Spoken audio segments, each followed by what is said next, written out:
네, 계속해서 정치권 이슈 자세히 살펴보겠습니다. 차재원 부산 가톨릭대 특임교수 최수영 시사평론가와 함께하겠습니다. 어서 오십시오.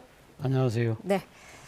자, 조금 전에 보신 것처럼 민주당 김병기 전 원내대표의 사퇴로 치러진 보궐선거에서 3선에 한병도 의원이 뽑혔습니다. 그동안 뚜렷하게 독주하는 후보가 안 보였었는데 결과 어떻게 보셨나요? 일단 지금 상당히 보궐선거잖아요. 네. 그렇기 때문에 의원들 입장에서는 아마 지금 새 원내대표의 경륜을 높이 산 것이 아닐까라는 생각이 듭니다.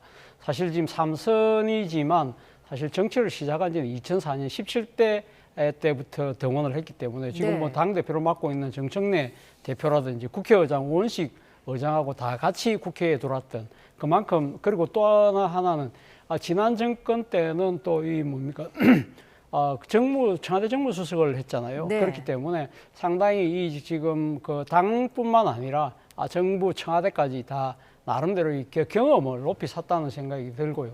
또 하나는 앞서도 제가 잠깐 말씀드렸습니다만 청와대 정무수석을 했기 때문에, 그리고 특히 이재명 대통령이 당대표로 있을 때 전략기획위원장, 그리고 또 지난번 대통령 선거 캠프에서는 또 뭐랄까 여러 가지 본부장 등 중책을 하면서 사실 이재명 대통령의 뜻도 잘 알고 있다. 그런 측면에서 본다고 한다면 친문, 친명, 더 나아가서는 친승계까지 다 아우를 수 있는 일종의 하합형 리더로서의 당청 간의 가교육을 제대로 할 수 있겠다. 그런 네. 판단이 아마 이번 당선의 주요 원인이 아닐까라는 생각이 듭니다. 지금은 범친명계로 굳이 분류하자면 분류가 됩니다만은 과거에는 친문계에도 속해 있지 않았습니까? 그래서 정청래 대표와도 좀 친분이 두터운 사이라고 하는데 당청 간의 가교 역할 어떻게 예상하세요? 네, 저는 원만하게 할 걸로 생각돼요. 네. 그러니까 의원들이 지금 당의 위기 상황이잖아요. 그러니까 일종의 지금 선발 투수가 사라지고 구원 투수가 올라오는 상황인데, 그렇다면 구원 투수가 일단 그러니까 실력을 떠나서 이 경기를 안정적으로 좀 풀어가야 되겠다고 아마 생각을 해서 가장 그래도 일종의 말하자면 친청색도 있고 친명색도 있고 친문색도 있는 네. 한병도 의원을 선택하면은 이제 그런 약간 집단적 지성을 발휘했다 이런 생각이 들어요. 그러니까 원래 우리가 원내대표 선거에서 의원들 마음을 사기가 굉장히 어려운 게 자동차 영업사원한테 자동차를 파는 선거가 바로 이 원내대표 선거라고 얘기해요. 그러니까 그만큼 이제 사실 의원들이 복잡다단한 여러 가지 이제 그 이해관계가 얽혀 있기 때문에 네. 이 지지해 준다 해도 지지할지 모르는 이제 이 복잡한 속내가 담겨 있는 선거가 원내대표 선거인데,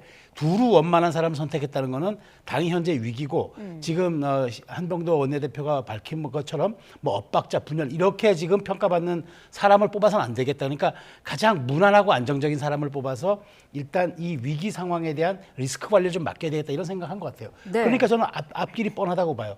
김병기 원내대표가 했던 일들, 그러니까 쭉 이런 거죠. 그 정청래 대표와 함께 해가지고 이제 2차 특검법이라든가, 그 다음에 통일교만 대상으로 한 게 아니라 신천지를 포함한 특검법이라든가, 어쨌든 야당을 압박하고 당원들의 요구가 강한 그런 정책들을 수용해서 결국 이제 남은 임기도 운영할 수밖에 없겠다. 그러니까 저는 대야 관계는 달라질 것은 하나도 없지만 아마 당내에서의 안정적 운영은 가능할 것이다라고 저는 평가합니다. 네, 야당을 협상 파트너로 인정하고 머리를 맞대겠다라고 어제 이제 언급을 했는데 송호석 원내대표도 일단은 축하 메시지를 보냈고요. 여야 대치 상황에는 분위기가 좀 달라질 수 있을까요?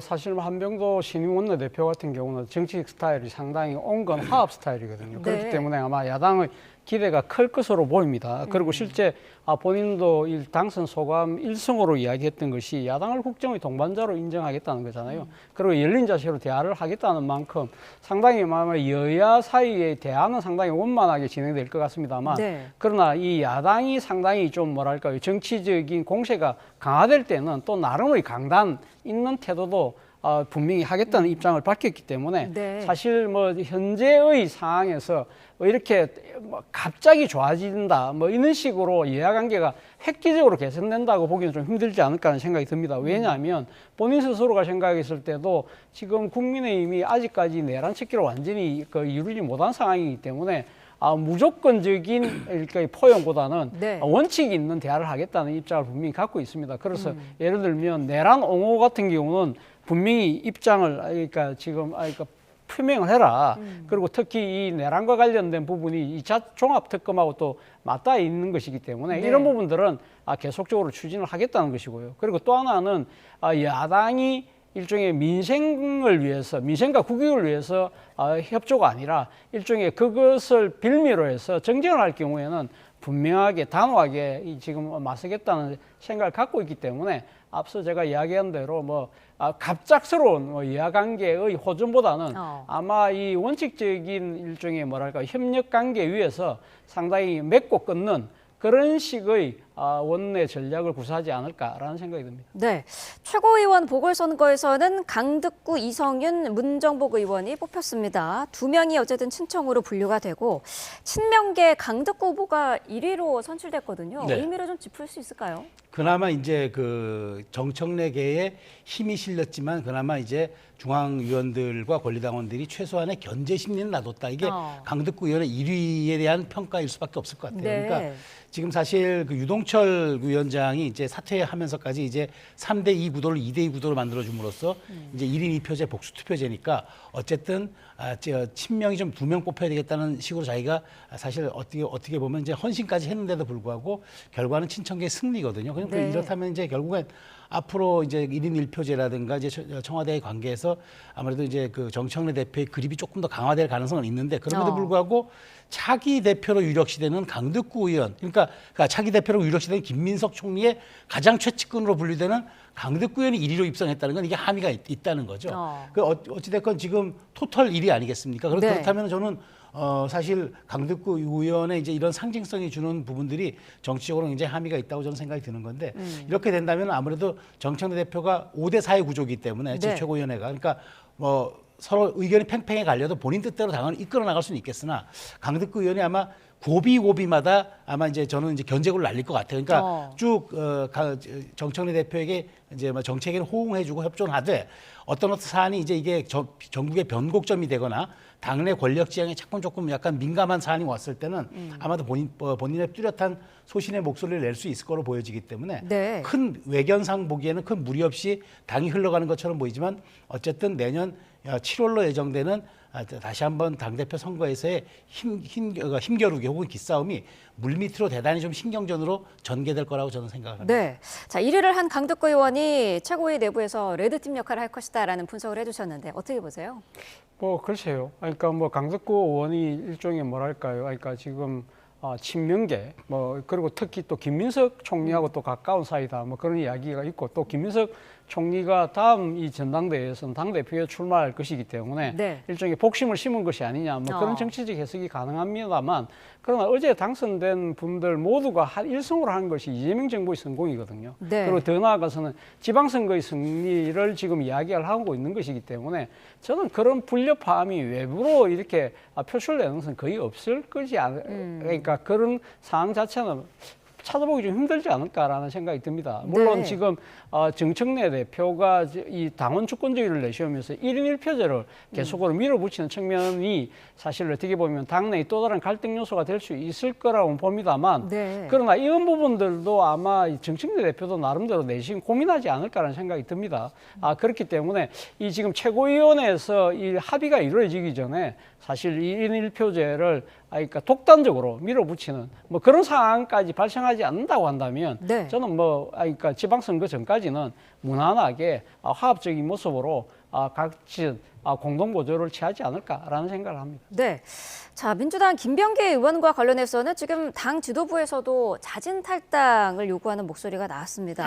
애당의 길이 무엇인지 잘 생각해 보라고 하면서 모든 가능성이 다 열려 있다고 언급을 했는데 징계권, 지도부 차원의 이제 비상 징계권도 고려는 하고 있는 것 같더라고요. 그렇죠. 아무래도 지금 그런 식으로 아직 이 당의 입장이 확 변한 듯한 모습이 지금 보이고 있는데요. 네. 그 바탕에는 아무래도 악화된 민심이 있지 않나 하는 생각이 듭니다. 사실 1일 1폭로라고 할 정도로 지금 김병기 의원을 둘러싼 여러 폭로들이 오늘 또 조간신문에도 또 이렇게 게재가 될 정도로 상당히 전방위적인 어떻게 보면 비리 종합백화점이라고 할 정도로 네. 상당히 계속적으로 나오고 있고 그리고 또 하나의 혐의 내용 자체가 상당히 좀 조금 민심을 상당히 이반시킬 수 있는 그런 좀 상당히 안 좋은 그런 내용들로 점철돼 있다는 것이죠. 자신의 이 가족들의 여러 가지 이익을 위해서 자신의 권한을 완전히 악용하는 그러한 모습들이 점점 심화되고 있는 상황이기 때문에 네. 이런 상황에서 당윤리 심판원이 지금 당윤리 심판원의 맡겨놓을 정도로 한가할 상황은 아니다. 그런 생각도 있는 것이 같고요. 그리고 또 특히 오늘 뭐 당윤리 심판원이 열리긴 합니다만 네. 과연 이 오늘 뭐 어떤 명쾌한 결론을 낼지 이렇게 명쾌한 결론을 낸다고 하더라도 김병기 의원이 여기 또 재심을 신청하게 되면 세워라 내워라 하면서 점점 더 수습이 불가능해질 수 있다는 그러한 정치적 판단에 의해서 자진 탈당을 지금 이야기를 했고 네. 만약에 자진 탈당을 하지 않을 경우에는 어제 지금 모든 가능성이 열려 있다면서 비상징계권까지 이야기를 했거든요. 네. 그거는 뭐 지금 당 대표가 지금 당윤리 심판원을 건너뛰면서 바로 제명까지 갈 수 있다는 이야기인데 물론 그 정도까지 상황이 되면 또 의원총회에서 가반 또 이 동의를 받아야 되는 측면이 분명히 있습니다만 네. 그만큼 민주당 입장에서는 정책 여유가 없다는 것을 보여주는 한 대목이 아닐까라는 생각이 듭니다. 네. 탈당을 만약에 한다면은 윤리심판원의 그 결과가 나오는 오늘 전에 하지 않을까 했는데 아직은 입장이 없거든요. 버티겠다라고 보면 될까요?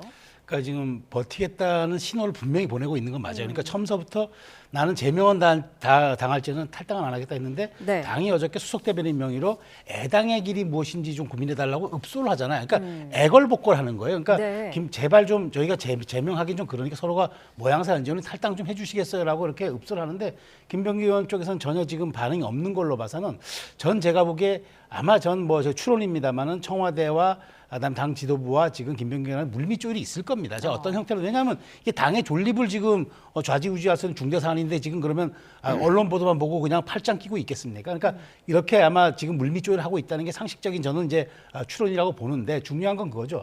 김병기 의원도 지금 이걸 버틸 수 있겠다고 생각하겠습니까? 이미 벌써 팩트가 이렇게 다 나왔고 이미 수사기관에 수사에 착수했는데 이걸 이제 묻거나 뭐 뭉개거나 어떻게 해볼 방법은 없어요. 이게 암장할 수 있는 사건이 아니에요.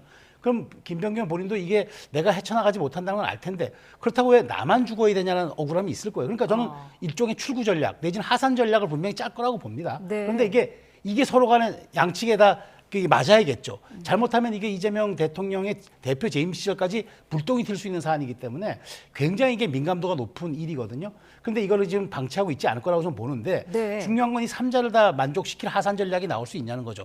그게 나온다면은 탈당이든 제명이든 뭐 다 수긍하겠지만 그게 아니라면 나 혼자 죽을 수는 없다는 생각 김병기는 충분히 가질 수 있을 거예요. 그래서 지금 여러 일간지들을 종합하면은 김병기 의원의 다른 녹취가 있을 수가 있어서 당이 여기에 발목 잡힌 거 아니냐라는 보도도 나오고 있기 때문에 지금 이런 부분이 어떻게 조율되느냐 했다. 저는 윤리심판원은 다른 문제라고 봐요. 네. 이게 정리되는 정무적 어떤 사전 조율이 있지 않는 한 윤리심판원의 결정도 저는 차 교수님 말씀하셨듯이 뭐 재심 신청한다든가 여러 가지 유야무야 될 수 있고 지지부진할 수 있기 때문에 네. 저는 오늘 내로 과연 이 조율된 부분이 어느 정도 하산 전략으로 나올 수 있을까 그게 관건이라고 봅니다. 오늘 어쨌든 윤리심판원이 결과를 내놓기는 하지 않습니까? 뭐 상징적인 내용이 되든 어쨌든 결과를 내놓는데 앞서서 윤리심판원장은 휴먼 크라임이라는 단어도 언급을 했거든요. 이제 범죄라는 건데 예. 어떤 결론까지 내릴 수 있을까요? 일단 뭐 윤리심판원에서 사실 오늘 결정을 내릴 수 있을지에 대해서 많이 회의적인 시각이 많습니다. 왜냐하면 윤리심판원이 수사권을 갖고 있는 게 아니잖아요. 그리고 네. 또 혐의 자체가 10개를 넘어서 뭐 13개까지 된다고 하기 때문에 상당히 이 짧은 시간 안에 그러니까 모든 혐의를 특정하여서 결론 내기가 쉽지 않을 것이다. 물론 지금 뭐 심판원장의 입장에서는 휴먼 크라임이라고 이야기하면서 범죄라는 식으로 이야기를 합니다만 네. 그거 자체가 사실은 어떻게 보면 윤리심판원에게 당신의 거취를 맡기지 말고 스스로 판단하라 하는 그런 정치적 압박을 지금 우회적으로 지금 이야기를 하고 있는 것이거든요. 네. 사실 뭐 지금 앞서 이제 말씀하셨습니다만 김병기 의원이 또 다른 녹취를 갖고 있어서 정치적 딜을 하는 것이 아니냐 그런 지금 또 시각도 있기 때문에 이 부분에 대해서 지금 당 차원에서 그러니까 탈당을 이야기하는 이유가 우리는 이런 부분에 대해서 전혀 개의치 않는다. 뭐 그러니까 그런 것 자체가 낭설이다는 그런 자신감도 저는 작용하고 있는 것이 아닐까라는 생각이 듭니다. 네. 자, 이런 가운데 김경 서울시 의원은 어제 저녁에 이제 귀국을 했습니다. 귀국하자마자 3시간가량 수사를 받고 돌아갔는데, 뭐, 강선호 의원이라든지 김경 시의원에 대한 압수수색도 있었습니다만 그동안 사실 늑장 수사라는 비판을 받아오지 않았습니까? 속도를 내야 되겠죠? 그런데 속도를 낼 수 있을까요? 저는 경찰이 이 수사할 의지도 그다음에 능력도 없는 것 같아요. 왜냐하면 이 사건이 불거지자마자 가장 중요한 핵심 피의자인 이 김경 시의원에 대한 신병 확보 내지는 출국금지부터 조치해놨어야 되는데 네. 고발이 됐는데도 아무런 조치 취하지 않고 이게 지금 불거진 지 그 본인이 그 미국 가서 다 뭐 텔레그램이라든가 뭐든 다 다시 이제 이걸 그 재부팅 한 다음에 네. 그다음에 이제 들어와서 이렇게 신병 확보가 되는 거잖아요. 신병 확보를 한 게 아니죠. 스스로 신병 확보를 해 주는 거죠. 그럼 그렇다면 그 사이에 정말 가장 중요한 골든 타임에 강선우 의원 측과 뭐 말하자면 증거인멸이 있었는지, 그리고 저분은 그럴 수도 있는 게 지난번 작년 10월인가요? 왜 진종호 의원이 제기했었죠. 특정 종교의 신도 3,000명 입당 의혹 제기설이 있었을 때 자신이 갖고 있는 서울시 의회 PC들 전부 초기화시켜가지고 사무처에다 제출했다는 거잖아요. 네. 그러면 그런 이력이 있는 분이에요. 그럼 그렇다면 더더군다나 그런 데 대해서는 경찰이 수사에 대한 속도를 냈었어야 되는데 팔짱 끼고 있다가 자진으로 귀국하니까 신병 확보해서 지금 조사하겠다? 껍데기 휴대폰 조사하고 그다음에 뭐 증거인멸 다 된 다음에 입 맞춘 거 조사하면 무슨 의미가 있을까? 그러니까 저는 이런 점에서 사실 꼭 야권에서는 특검이 필요하다고 얘기하는 건데 네. 저는 경찰이 이렇게 국민적 관심사가 높고 이렇게 휘발성이 높은 사안에 대해서 이렇게 무능한 수사를 드러낸다면은 저는 경찰에 대한 어떤 국민적 신뢰도에 대한 심각한 문제가 제기될 수 있어서 저는 어떻게 진행되고 있는지 저도 지켜보겠습니다만은 네. 사실 큰 기대는 안 합니다. 증거인멸이 이미 다 끝나서 들어온 거다 이런 지적이 있는데 어떤 의견이실까요? 아무래도 뭐 그런 혐의를 벗어날 수가 없는 것이죠. 네. 본인이 직접 그러니까 실제 미국에 있는 동안 본인이 지금 가입된 여러 가지 SNS에 그러니까 탈퇴와 가입을 재반복했다는 것 자체가 네. 기존에 있던 대화를 완전히 그러니까 지금 멸실하기 위한 그런 그 방법이잖아요. 네. 바로 그 때문에 뭐 지금 경찰이 통신연장까지 발부를 받긴 했습니다만 그러나 실제 이렇게 지워진 부분을 과연 복원할 수 있을지 그 부분에 대해서 상당히 그러니까 지금 회의적인 시각들이 많기 때문에 네. 경찰의 늑장 수사를 지적하는 목소리가 크고 더 나아가서 야당 같은 경우는 지금 특검을 하자는 이야기까지 나오고 있는 상황인데요. 네. 사실 뭐 지금 김경시 의원이 미국에 있으면서 변호인을 통해서 자술서는 내긴 했어요. 그러니까 그 지금 자기가 1억을 줬다는 부분 인정했잖아요. 네. 그렇게 한 부분은 제가 생각했을 때는 본인 입장에서도 야 돈을 줬고 받은 부분을 이 일종의 뭐랄까 완전 빼도 박도 못하는 빼박이다. 그렇다고 한다면 인정할 건 인정하자. 그리고 또 하나는 사실 이 자수서를 내므로써 이 일종의 향후 지금 사부 처리 과정에서의 일종의 감형, 네. 그러니까 형량 이런 부분까지 생각을 하는 상황에서 이렇게 대응을 하고 있는 상황이기 때문에 뭐 그런 부분들은 사실 그러니까 지금 돈을 주고받았던 부분은 명쾌합니다만 문제는 돈을 어떻게 주었느냐 이 부분도 지금 말이 엇갈리잖아요. 본인은 카페에서 지금 사무국장에게 돈을 전달했다는데 사무국장은 그런 적이 없다고 그러잖아요. 뭐 지금 차에 올려준 쇼핑백이 있었는지 모르겠지만 자기가 확인을 안 해봤다는 것인데 확인 안 해본 그 쇼핑백에 담긴 돈을 어떻게 강선우 의원은 알았을까? 이런 부분들이 사실은 상당히 앞으로 경찰의 수사 초점이 되지 않을까 하는 생각이 드는데 이 과정에서 어떤 식으로든 저는 뭐 김경시 의원 스스로가 좀 뭐랄까요, 좀 허물어질, 그러니까 본인 스스로가 진술이 여러 가지 엇갈리면서 조금 뭐랄까요, 진실이 드러날 가능성도 있겠다는 생각이 듭니다만, 네. 그러나 이 늑장 수사에 대한 경찰의 비판은 피해가기 쉽지 않겠다는 생각이 듭니다. 네. 자, 주말에 개혁신당 이준석 대표가 국민의힘 그리고 조국혁신당의 야3당 특검 회동을 제안을 했습니다. 그런데 지금 혁신당은 사실 범여권으로 분류가 되고 있는데 여기에 손을 내민 거는 좀 주목해 볼 만한 것 같아요. 근데 저는 주목할 수 있다고 보는데, 근데 이제 범여권이라고 표현돼도 조국혁신당 야당 아닌가요? 야당의 존재 의무가 뭡니까? 거대 여당의 권력과 이런 것을 견제하라는 것 아니겠습니까? 근데 네. 마치 지금 이중대처럼 굴잖아요. 저는 충분히 조국혁신당의 입장도 이해해요. 그러니까 자, 국민의힘도 해줘야 한다. 왜냐하면 뭐 이게 민주당만 있었겠느냐? 저도 그 말을 동의합니다. 자, 그러면은 장동혁 대표 얘기처럼 테이블에 나와서 의제 설정하고 수사 범위하고 특검법 범위라든가 연대 범위에 대해서 얘기하면 될 거 아닙니까? 네. 근데 우리는 못 나가겠다는 거예요. 이게 안 나감으로써 그럼 국민의힘에 그 개혁신당이 면죄부를 주는 겁니까? 아니면 조국혁신당 민주당이 면죄부를 주는 겁니까? 저는 조국혁신당의 조국 대표가 이런 식으로 야당의 존재 가치를 망각하고 또 저렇게 말하자면 지속 가능한 야당임을 보여주지 못하면은 아무리 조국혁신당이 뭐라고 얘기해도 더불어민주당이 이중될 뿐이에요. 저는 최소한 이 부분이 우리나라 정치를 얼마큼 퇴행하고 그다음에 퇴보시키는지에 대해서 많은 분들이 공분이 있잖아요. 그러면 네. 당연히 참여해서 어떻게 할 것인지 논의해야죠. 설령 그 논의 구조에 참여했다가 나중에 수사 범위라든가 뭐 조사 범위라든가 이런 것들이 합의가 안 돼서 설령 빠지더라도 테이블에 나와야죠. 이렇게 중차대한 사안 야당이 논의 안 한다고요? 그건 스스로 이번 지방선거 때 우리한테 자리 몇 개 주세요라고 민주당이 구걸하는 것 외에 다름 아닙니다. 조국혁신당이 정말 이 부분에 대해서는 정말 야당으로서 지속 가능한 건지 보여주는 저는 계기라고 생각합니다. 교수님께서는 어떻게 보세요? 글쎄요, 어제 그러니까 이준석 대표가 그러니까 이 장동혁 대표한테만 손을 내민 것이 아니라 조국혁신당에도 손을 내민 것은 네. 나름대로 정치적인 다 노림수가 있는 것이죠. 어. 사실 지난번 특검법 발의는 그러니까 이 지금 국민의힘하고만 했잖아요. 그 특검법을 공동 발의했을 때 바로 놓은 것이 장한석 연대인데 거기 한이 해당되는 한동훈 전 대표에 대해서는 장동익 대표가 어떻게 거기에 그 사람을 낄 필요가 없다는 식으로 이렇게 제외를 하면서 말 그대로 장석 연대가 되는 그러한 상황이 되니까 그 부분에 대해서는 이 뭡니까 이 개혁신당 입장에서는 부담스러운 것이죠. 왜냐하면 장동익 대표가 지금 대표하고 있는 국민의힘이 윤석열 전 대통령과의 절연을 이야기하고 있지 않은 상태에서 이 지금 특권 전국에서 이 연대가 자칫 이 지금 지방선거 연대로까지 확정될 경우에는 자신들의 정체성에도 문제가 있다고 보는 것이죠. 그렇기 네. 때문에 내가 이번 특권 전국을 주도는 해야 되겠는데 그래서 어떤 식으로든 국민의힘을 끌어와야 되겠는데 그것이 지방선거 연대까지 확장되는 그런 상황은 아직 지금은 아니다. 그렇다고 네. 한다면 이걸 희석시키기 위해서는 조국혁신당을 일종의 뭐랄까요 덜러리로 세우는 전략이었다고 저는 봅니다. 바로 그걸 간파했기 때문에 조국혁신당이 그걸 그러니까 거부를 한 것이고 또 한편으로 조국혁신당 입장에서는 개혁신당의 이준석 대표가 결국은 지금 우리 민주당하고 조국혁신당을 정치적으로 갈라치게 하려고 하는 거 아니야? 그런 생각까지 지금 읽었던 것 같아요. 바로 그 때문에 사실 지금 일단 장동익 대표가 조건 없이 수용하겠다고 한 만큼 일단 이준석 대표가 이 지금 특검 전국을 주도하는 그런 네. 모양새라는 그런 정치적 과실은 따냈습니다만, 그러니까 조국혁신당이 그 노림수에서는 제대로 간파를 하고 발을 잘 뺀 것 같습니다. 제가 생각해서. 아니, 제가 한 말씀 드리면 이제 네. 그거예요. 물론 이제 들러리란 말씀하셨는데 조국혁신당 지난 총선에 들러리 더 섰다가 신부됐습니다. 그런 성과가 있는데 또 이번에 만일 여기 참여해가지고 정말 조국혁신당이 야당으로서의 존재가 보인다면 민주당이 조국혁신당 더 어려워할 수도 있어요.